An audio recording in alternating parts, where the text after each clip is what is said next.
With no identification paper found on him, here lies the corpse of a young man in his 30s on the banks of the running stream that separates Cow Street from Mount Sunquen in Bamenda 3 subdivision.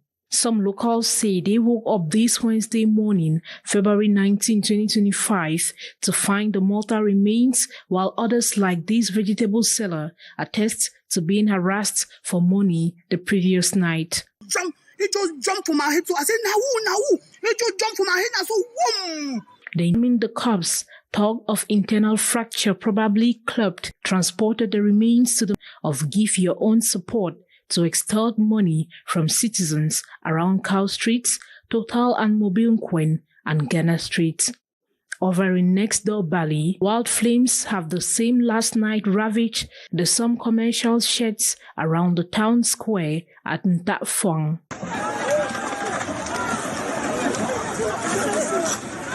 Did not make it to the scene. With the security crisis having taken a nosedive in Bali, villagers still do not rule out the hypothesis of a criminal hand.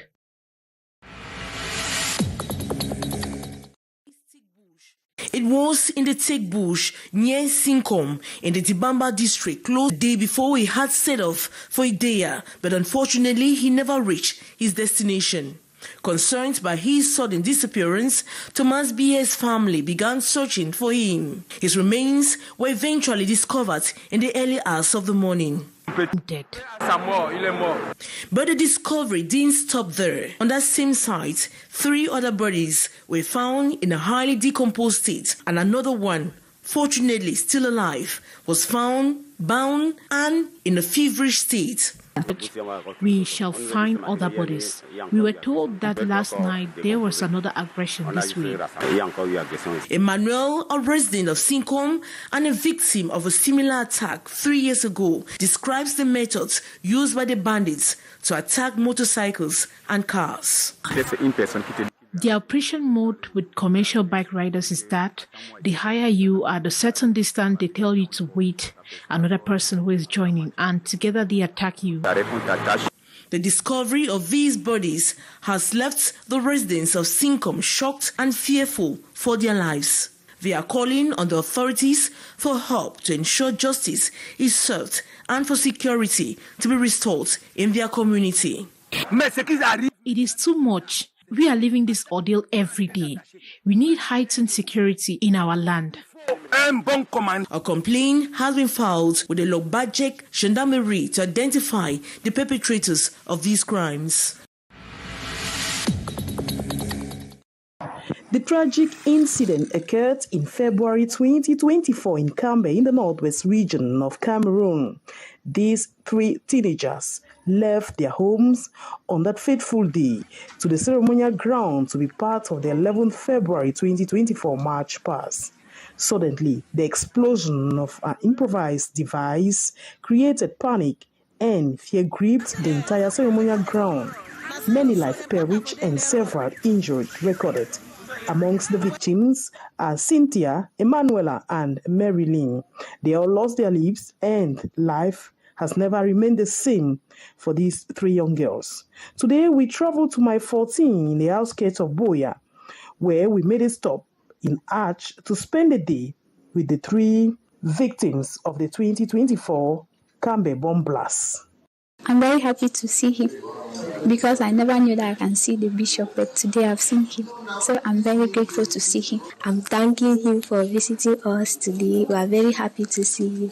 Thanking him for blessing us. I'm very happy the way he have come and blessed us. We do not even know that we will see somebody like him. So we are very happy, and this is our first time to see Bishop. We are very happy to see Bishop today.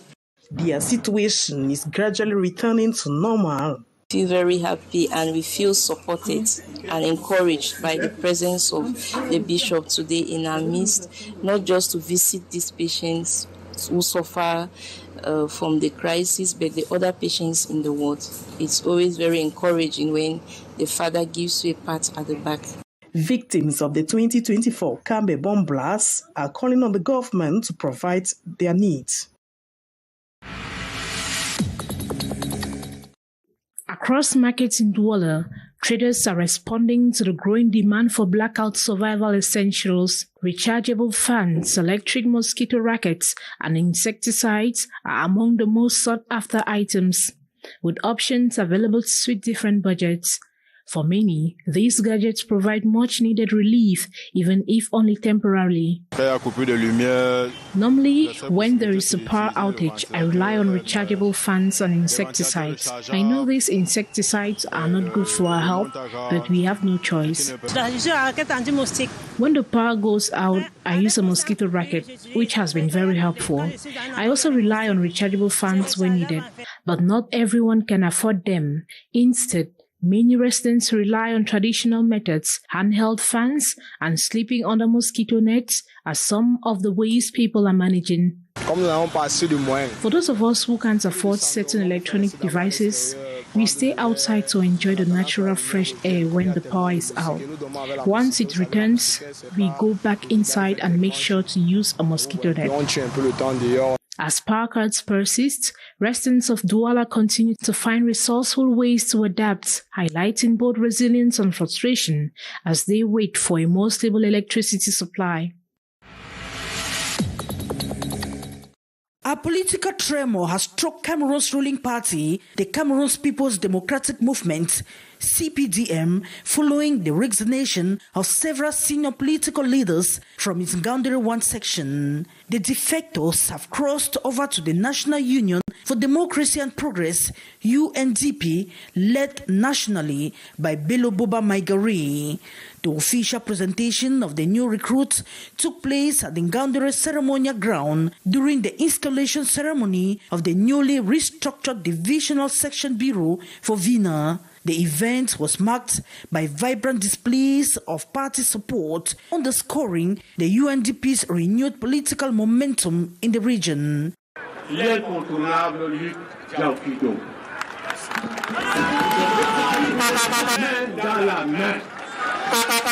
Among the defectors are well-known political figures who were previously staunch militants of Bello Boba's party.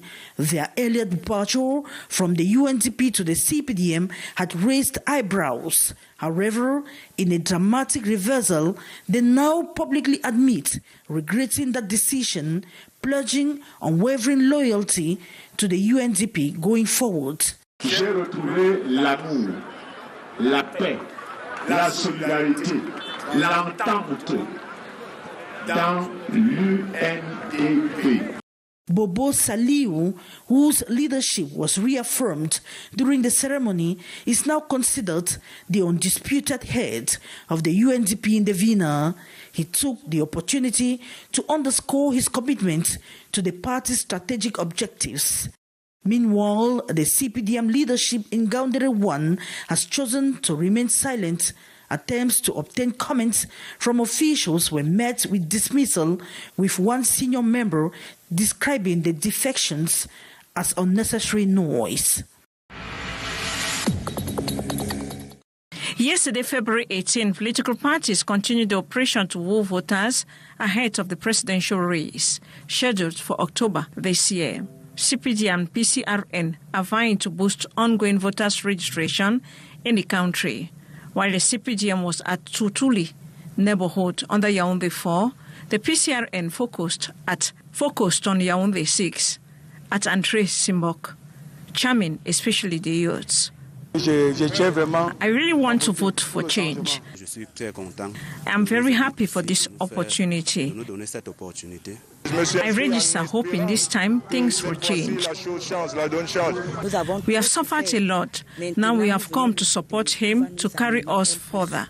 On the sites, our Elections Cameroon mobile team, assisted by parliamentarians, traditional authorities, and others in and with their different gadgets. We are in perfect moves, in line with high instructions of the party in terms of mobilization of our elites, because we all have the same objective, which is the re-election of our candidates in presidential elections. The objective is massive registration, vote, and active surveillance of vote. Objective greatly attained for the day. To get the change, we are here to support the head of state. It is formidable having over 100 registered already, what we will not have achieved if we stayed in our offices and home. The operation will continue in other neighborhoods in the capital city, with goals of exceeding 8 million registered voters before the Electoral College for the presidential race is convened. In a circular dated February 13, 2025, the Directorate of the National Office of Exams and Higher Education Competitions in Chad has now mandated that Cameroonian private candidates must present an authenticated préparatoire certificate in order to sit in for the Chadian baccalaureate examination. Je dirais que c'est une bonne initiative parce que les jeunes d'aujourd'hui aiment beaucoup la facilité. Parce que quand tu fuis déjà, tu t'en vas composer le bac tchadien. Tu n'as pas vraiment le niveau scolaire.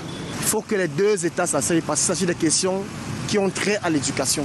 For Cameroonian educators, this decision is seen as purposeful and strategic. J'estime que la mesure du gouvernement tchadien.